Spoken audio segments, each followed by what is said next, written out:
Alan. Hey, And Danny, Nick, how are nice to you? see you. Nice to meet you, Danny. Great to have you on this podcast number 7. Yeah, lovely to meet you both. Thanks for having me. Really excited to be here and have a chat with you both. Excellent. Well, that's a great start on take 72. But mainly for me, Nick, definitely not you, Danny. Danny, lovely to meet you again. Danny and I met off of podcast 1. So you are our first official original listener to come on and do their own podcast. So we have literally gone full circle in 7 episodes. So we're thrilled to have you on board. Would you like to introduce yourself? Yeah, absolutely. So I'm Danny Leeds, and kind of my background's really broad, and that kind of really shapes how I now work. So my career actually started in education. I was a PE teacher working with young people who were often overlooked or maybe underestimated, and that really set my experience rolling around how when someone really sees you and how behaviour change can start with that, often having someone who believes in you and having that bit of clarity and not just giving instruction constantly. So that's kind of where I probably really started my coaching experience, was in that really early start of my career. From there, moved around a fair bit, moved across to the Harlequins Foundation, the charitable arm attached to Harlequins Rugby Club, heading up their HITS programme, working with young adults, re-engaging them in education through rugby, life skills and mentoring, which was really tough work, but it was enjoyable work at the same time. And again, started to develop and build that coaching philosophy that I kind of kept through my career. And then over the last few years, since kind of COVID, really, it's been a lot of coaching, moved into business transformation and change management, leading strategic initiatives for a UK wild childcare provider, which really started to shift my thinking more towards systems thinking and how we can design some leadership behaviours that scale across kind of a variety of areas across the UK. And then in the last few years, been delivering leadership and management apprenticeships, launched my own strategic advisory group called Strategic Advisory Group, where I work with organisations on strategy, capability and kind of systems level performance. And then the kind of day job really where I spend all of my time and get my big buzz from is my role with 10X Managers as Head of Learning Experience and Delivery, designing kind of high impact learning journeys for brand new managers, middle managers, senior leaders across a range of sectors. So that's kind of the work really. And then for my sins away from the day job, I'm director of rugby at Haslemere Rugby Club as well. So a lot of long-term strategy, coach development, culture building, that kind of thing as well. I clearly have too much time on my hands, chaps, to be able to You've obviously packed in a life's worth of work into a very short time. So kudos to you. Kudos to you. And you look about 27 for the listeners. So close, Nick. you're Close. a very easy 29. paper round compared to me and Alan. You might be our first when we go to live video stuff. You might be our first one. A couple of things that I get from your experience, and I didn't know that, Danny. It's really varied, really interesting. I think that's going to give you an interesting perspective. And the other thing I get from it is that I was also a PE teacher. So kudos to you, because sometimes we PE teachers who put cones down on the grass and blow a whistle, we can actually turn our hand to other things. So all credit to you. Thanks very much. Danny, what we normally do, and this is the teacher's recap, is we want you to tell us a bit more about yourself and try and use these 3 lenses. Anyone who particularly inspired you? I'm guessing some of those kids early on did, because that was where you first had that spark, where you could see that there was something in those children that needed to be done differently to get the best out of them. But was there anyone who inspired you? And do you have any models that you go for or you don't go for? And is there a metaphor for your coaching style? Yeah, absolutely. So kind of the individual who kind of inspired me probably to step into this coaching sphere was a teacher of mine, actually. It was a PE teacher of mine, Dave Spicer.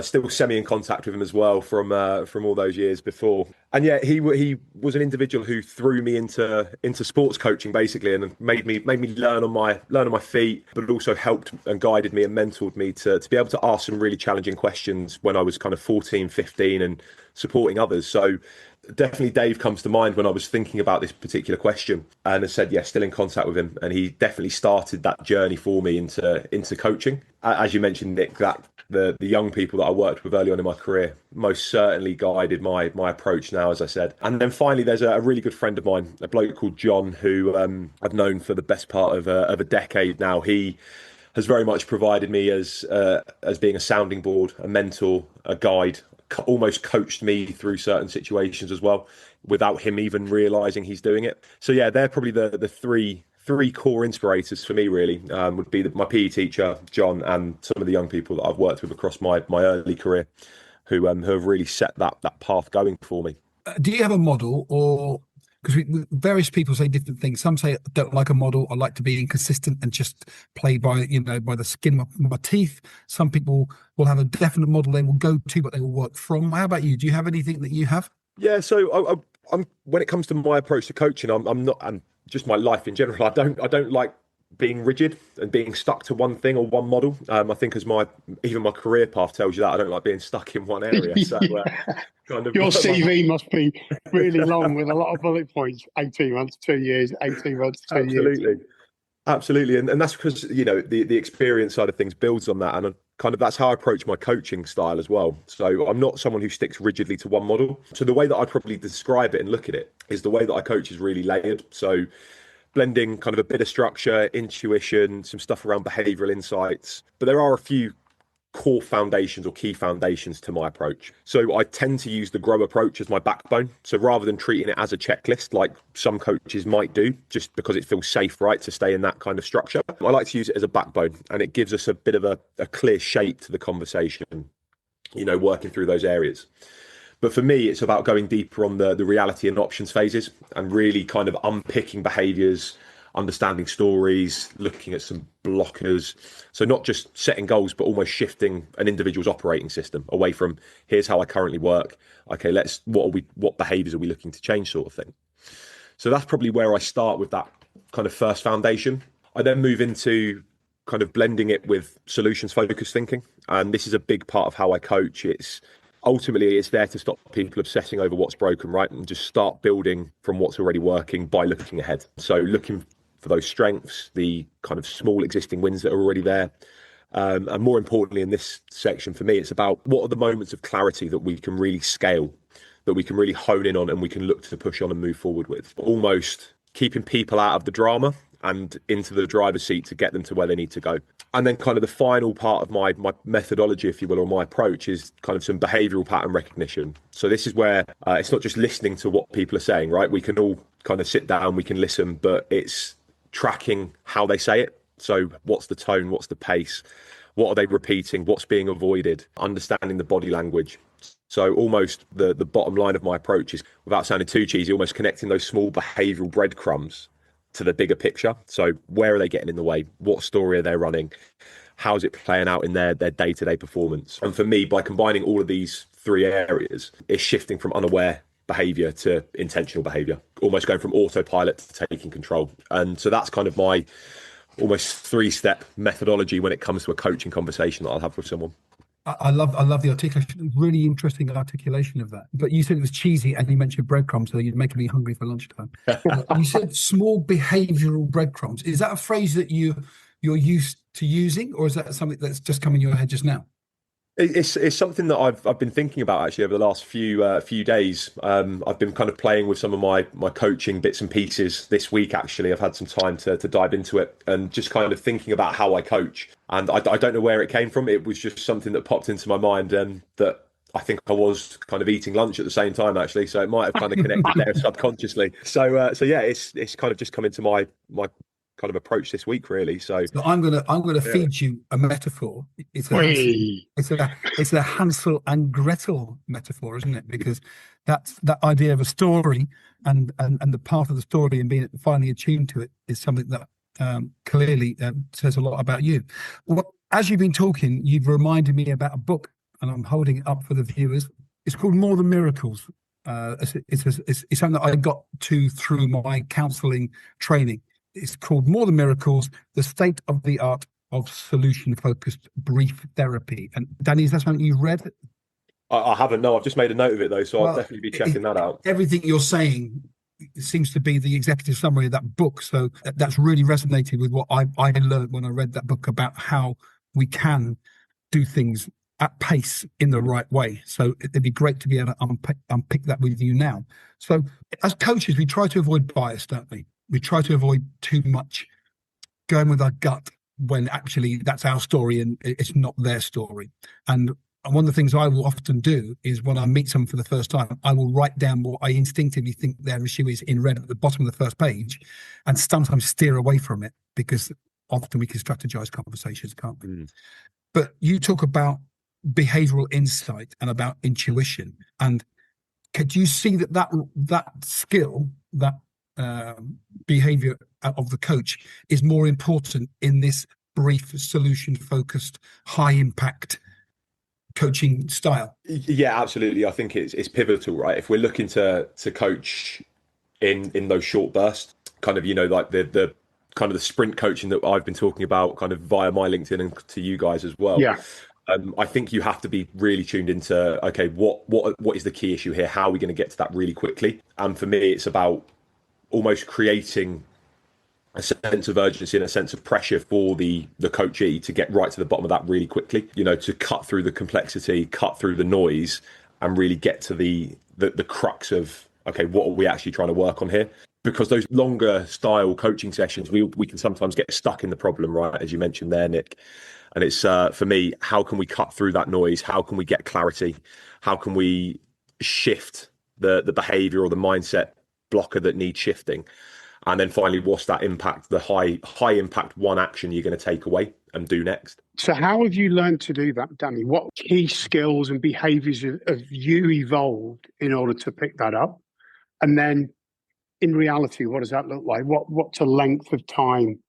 I was just saying to Nick, I did a coaching yesterday that lasted for over 2 hours, and I came off it absolutely shattered. But it was a brilliant 2 and a bit hours. So what sort of time lengths do you use, and what sort of frequency is that? Is that in a fitting 3 or 4 into a really tight time scale? Because that puts a lot of onus on the coachee to be available, to digest, to reflect, to then go again and go again and go again. Absolutely. So I'll tackle that first question for you there, chaps, in terms of how did I kind of pick up on that kind of process and that method, and how did I learn some of those skills? And if I'm honest, trial and error, giving it a go, getting it wrong, reflecting, getting feedback, that classic kind of feedback loop piece, really. And then just kind of honing those skills over time, dropping them into kind of the various facets of my life, from the rugby club to the day job to the freelance stuff I do. At points even at home as well, to which point my wife tells me to shut up and stop talking about coaching whilst we're eating dinner. So yeah, it was a lot of trial and error to understand, okay, what's going to work. And that's constantly developing, right? I don't think it's at a point where I'm completely happy with my approach and the method. And I think over time it's going to get stronger and better, and things are going to change, right? So it will be a lot more trial and error as well as I move forward. Yeah. In terms of that length piece though, so the way that I kind of mapped it out in my head when I started playing with this kind of strategic sprint method is kind of focusing on 20-minute blocks, kind of bringing cognitive load theory into it. After about 20 minutes, we tend to switch off. So how can we really scale it down and make it focused, direct, and behavior led? And what I have kind of said to people who have joined this journey with me is it's 20 minutes a week for roughly 10 weeks. So 10 sessions in full. Obviously, that's going to be completely individual dependent. There's some people who are going to want shorter, some people are going to want longer. But ultimately, for me, it was about creating a rhythm of pressure release over the course of 5 to 10 weeks. Having it as a performance check-in, recalibrating some behaviors. The reason why I think it works, and I've seen it work, is when we're building that pressure, we haven't got time to overthink things. So we have to move towards action. We're also looking to build that momentum and change in real time, not just kind of, I'm going to do this in 4 weeks' time. Okay, what are you doing in the next week between this sprint and the next sprint? Really putting that pressure on. And it's also that 20 minutes, you've got to respect the energy and the attention in the room for those 20 minutes. So there's no chance for filter or waffle. It's just focus. And that's where we can remain a bit agile through each sprint, right? We have to adapt to what's happening that week. It could have been, a leader having a really difficult conversation with a member of the team that they're struggling to piece together. Okay, let's focus on that. What happened? What do you want to get better at? How can we shift? And for me, it's a method and an approach that is matching the speed of the world that we currently operate in. Everything moves so quickly, as we know. So how can we really come back to what actually matters, and that's improving performance through coaching? Can I ask a question? Has language always been important to you in terms of your ability to attend to people's language. You talked about body language, but their words, the things they say. Has that been something that in your career has been something that's been really, really important to you? Probably more so in the last few years than it was at the start. It's something that I've become more attuned to. And, you know, when you build up a coaching relationship with someone, you kind of pick up on things that they're saying quite easily, or that's what I found anyway. But yeah, more so in the last few years, the language piece, and not just listening to hear, but listening to really understand. Okay, there's a bit of a stutter when they're saying this particular phrase, or they've repeated phrase X, Y, and Z several times through this conversation. Okay, what's really happening here? And I suppose that's only come into my practice more so as I've really started to formalise my coaching over the last 4 or 5 years, as I've gone through the level 5 coaching professional apprenticeship and almost broken down everything I thought I knew about coaching and built it back up again. So yeah, definitely now I'm more conscious of shifts in language as we're having conversations and trying to pick up on maybe that change of tone or the change of pace or even the wording that's being used by the coachee. Thank you. The reason I ask is that the book that I referred to, More Than Miracles, and I'm going to sound really clever here, really, really academic. It talks about Wittgenstein. Now, there's me dropping a philosopher, psychologist into the conversation, and I have not read any books by that person because I can't speak German. But I know that language features hugely importantly in that kind of psychology and that philosophy, and in that book, More Than Miracles, one of the things it talks about is solution-focused coaches, which it sounds like you are, Danny, use more regularly the language of the client rather than taking their bias and reforming it into their own phrase. And we know that we can paraphrase as coaches and as counsellors and as talking professionals, but sometimes we have to use their words because they have real importance and eminence. So it's interesting to hear that you've developed a fine-tuning attention to language through your work. And I think that's something that resonates with me as well, that sometimes I'll say to a client, you use this word, dedication, for example. Now, is that just a word you've used, or is that really, really the right word? Or celebration, or recognition, or reward, or notice? And that fine tuning of language, that's something that I try to attend to. Sometimes, of course, it's a dead end, and they just used a word without that much kind of conscious thought. And I suppose that's then on us, isn't it? When we go down that dead end, it's about making sure that we then check ourselves and go, okay, we need to pull back here, rather than trying to almost flog a dead horse and keep going. Right? Are you really sure? I want to get under this layer a bit more. No, there's actually nothing there. So it's important for us as coaches, right, to check ourselves in those situations and just kind of pull back. So, as you're probably aware, Nick and I are cricket fans and play cricket and watch cricket. Your 20 minutes is kind of paralleling me, the development of Test match to one-day internationals to T20. Can you see an evolution in your 20 minutes? Do we go to an 18 or a 15? Do we do super speed? Do we do, Usain Bolt level speed? Or do you think it will go the other way? Do you think it will go to 25 or 30? Well, maybe I can just preempt what you're going to say, Danny, because one thing I learned as a teacher, I don't know whether you've learned the same thing, is the concept of the platinum minute. You've got a minute sometimes when they first come through the door, they traipse in from the corridor, having had 3 other lessons already, and you've got a minute to get their attention on what's in it for them, what you're going to learn, what's going to be interesting, how they're going to feel at the end of that lesson. You've only got a platinum minute. So if we're not careful, we're going to be having 21-minute coaching sessions. It's going to be a nightmare to organise.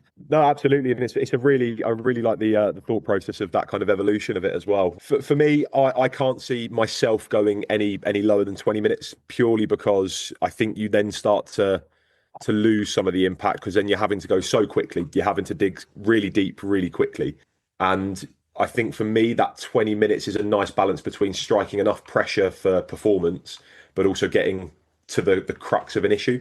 I think if we go any shorter than that, if we went 15 minutes, for example, we're almost in half-time team talk territory, aren't we? And it becomes more of a monologue than a conversation. So for me, I can't see my practice evolving less than 20 minutes. It might be the squeezing of the frequency that is the secondary pressure point. So rather than a week in between or 10 days, that it goes to 3 days or 4 days and go, right, you've got 2 days in the middle of this. Go do what you said you'll go do. come back. So it's almost like a pressurized feedback. Go do, and then we'll review.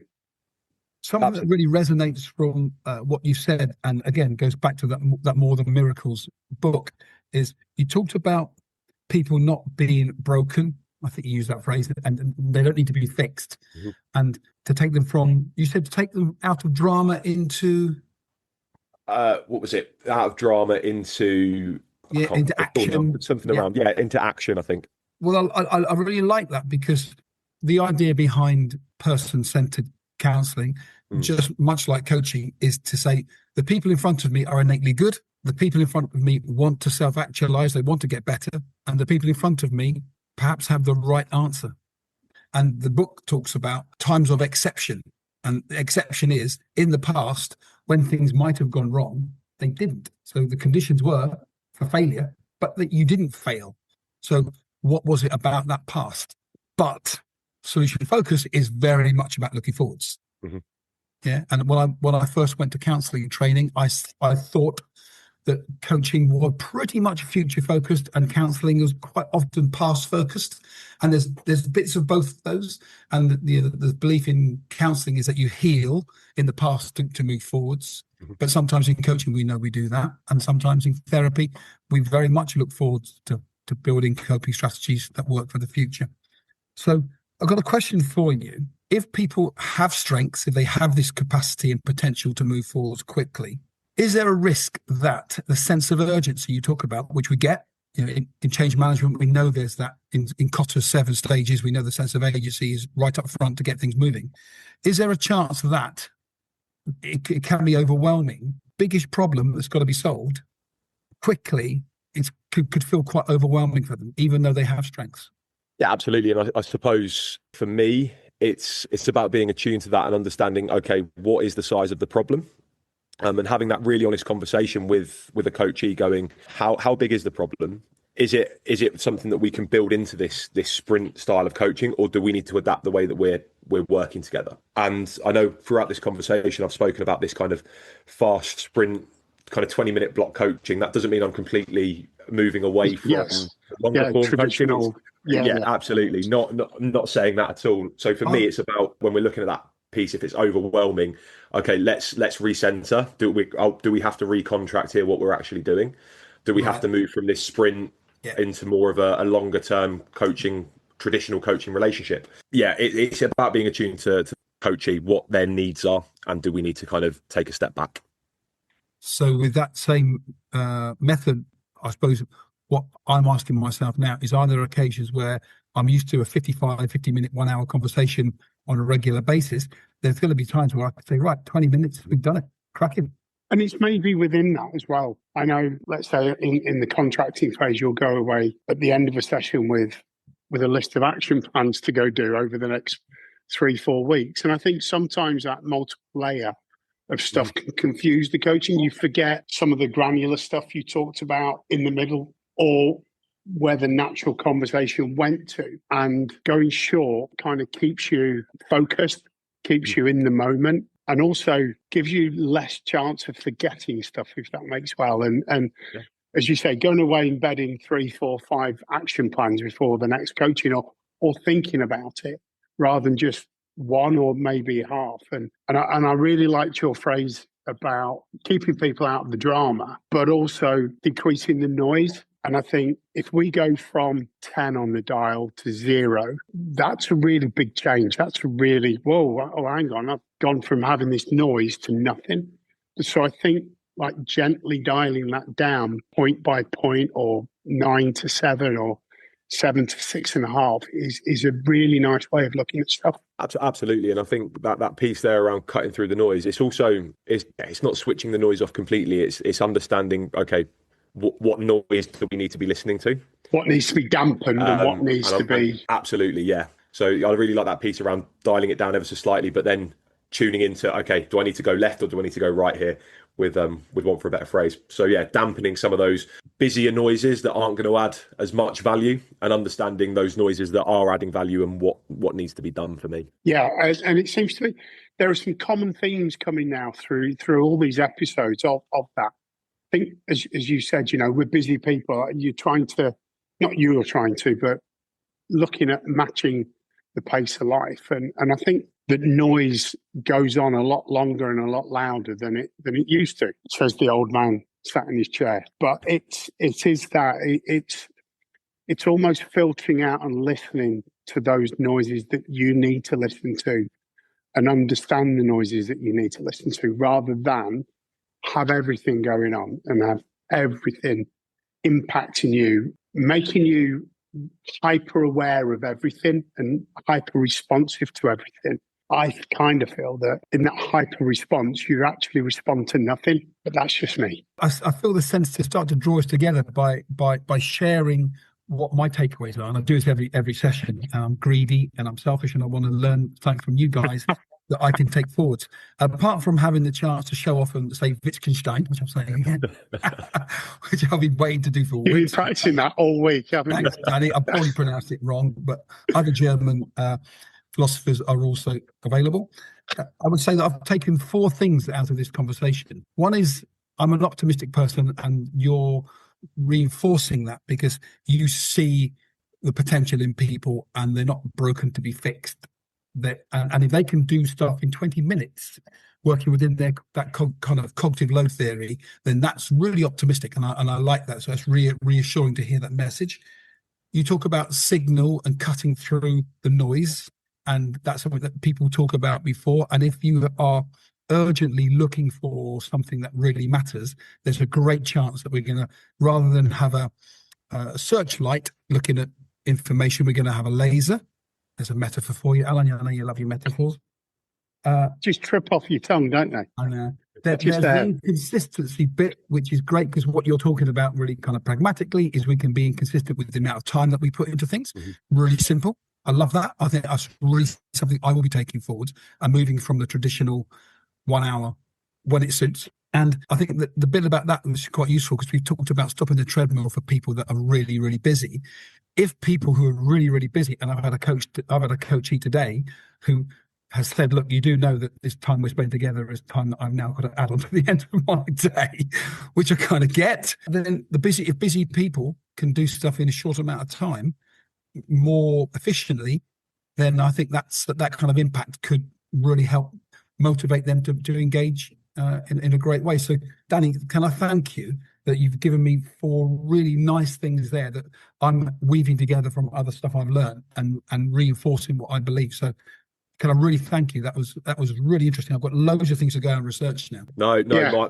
my pleasure. And I think for me, as coaches, it's important that we stay curious, right, and pick up kind of some thoughts from others, challenge our own thinking, and kind of have conversations like this. So no, thank you very much. Appreciate it. I'll just echo Nick's comment. I'm just so thankful you've given up your time with your busy schedule, Danny, and taking the time to come on to here. So thank you very, very much, and thanks to 10 times for releasing you as well for this time. No, it's been an absolute pleasure, chaps. And I've got a metaphor to finish with. If you go. For the way that I see my coaching style. This will make next week. So I think for me, and we've spoken a lot around kind of cutting through the noise and the pressure that we face in busy, high performing, high stress environments. And for me, I think my approach is that of a pressure valve, kind of helping people release what's been building up, cutting through that noise, the tension, and the pressure to perform. And these 20-minute sprints can just be there to help them refocus and move that energy to what actually matters. So more clarity, more confidence, and ultimately more control. So yeah, there you go, chaps. There's my metaphor for how I coach. So much. Brilliant. Thanks very much. And we'll see you all very, very soon.